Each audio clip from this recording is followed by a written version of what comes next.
పంచ పరివర్తన అనేటువంటి ఒక దానిని రాష్ట్రీయ సంక్షేమ సంఘం ముందుకు తీసుకొచ్చింది. ఏంటా పంచ పరివర్తన? ఒకటి స్వభాష, ఒకటి స్వభూష, స్వవేష. మనం మాట్లాడిన మన వేషధారణ కానీ మన యొక్క ప్రవర్తన కానీ అన్ని స్వదేశీకి సంబంధించినటువంటి ఒక అది ఉండాలి. అదేవిధంగా మన కుటుంబాలలో ఇవాళ ఏం జరుగుతోంది? ముందు టీవీ అనే వచ్చి చిచ్చు పెట్టింది. టీవీ అనేటువంటి దయ్యం వచ్చి మన ఇంట్లో నడి నెత్తిలా కూర్చుంది. ఈరోజు టీవీ కాదు, మొబైల్ ఫోన్. ఇంట్లో 5గురు ఉంటే 10 మొబైల్ ఫోన్లు ఉంటాయి. ఎందుకంటే ఒక్కొక్కళ్ళకి 2 ఫోన్లు. ఎవరి బెడ్రూమ్ లో వాళ్ళే, ఎవరు దాంట్లో మునిగిపోతారు. ఎవరైనా చుట్టమో ఓ బంధువో ఒక మిత్రుడో ఇంటికి వస్తే మర్యాద పూర్వకంగా నమస్తే పెట్టడం, మళ్ళీ వాళ్ళ మొబైల్లో వాళ్ళు మునిగిపోవడం.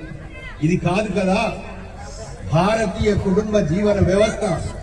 ఇది ఎంత బలీయంగా ఉంటే మన దేశం అంతా బలీయంగా ఉంటుంది. కాబట్టి మన యొక్క కౌటుంబికమైనటువంటి జీవనంలో వారానికి ఒక్కసారైనా కూడా అందరం కలిసి ఇంట్లో భజన చేసుకోవాలి. మన ఇష్టదైవాన్ని, మన యొక్క కులదేవతని, మన యొక్క గ్రామ దేవతని మనం తలుచుకుంటూ భజన చేయాలి. అందరం కలిసి భోజనం చేయాలి. బయట నుంచి పిజ్జాలు, బర్గర్లు తెచ్చుకొని తినాలండి? కేకులు, పేస్ట్రీలు తెచ్చుకొని తినాలా? కాదు కదా.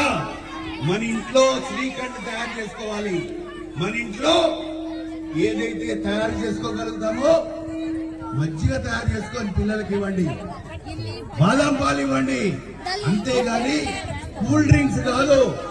అదే విధంగా అవసరమైతే కొబ్బరి నీళ్ళు ఇవ్వండి వాళ్ళకి. ఎందుకు చెప్తున్నానంటే రాబోయేటువంటి ఒక కాలం వేసవి కాలం. రోడ్డు మీదకి వెళ్ళంగానే అమ్మ థమ్సప్ కావాలి, అమ్మ మజా కావాలి, అమ్మ స్ప్రైట్ కావాలని పిల్లలు అడిగితే వెంటనే కొనిస్తాం. అది కాదు మనం ఇవ్వాల్సింది పిల్లలకి. ఇప్పుడు ఇక్కడ మజ్జిగ పంచుతున్నారే, ఈ మజ్జిగ ఇవ్వండి, పళ్ళ రసాలు ఇవ్వండి, పాలు పోయండి, కొబ్బరి నీళ్ళు ఇవ్వండి. ఈ రకంగా మనకు విషయాలని, ఆహారపు అలవాట్లను కూడా మన పిల్లలకి నేర్పియండి. ఇంతే కాదు, ఒక్కసారి ఆలోచించండి. మనం భజన అనేటువంటి ఒక సాంప్రదాయాన్ని మర్చిపోయాం.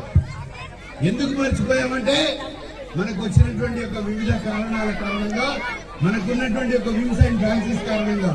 కానీ భజన చేస్తే శరీరము, మనస్సు అన్ని కూడా హృదయం పులకరిస్తుంది.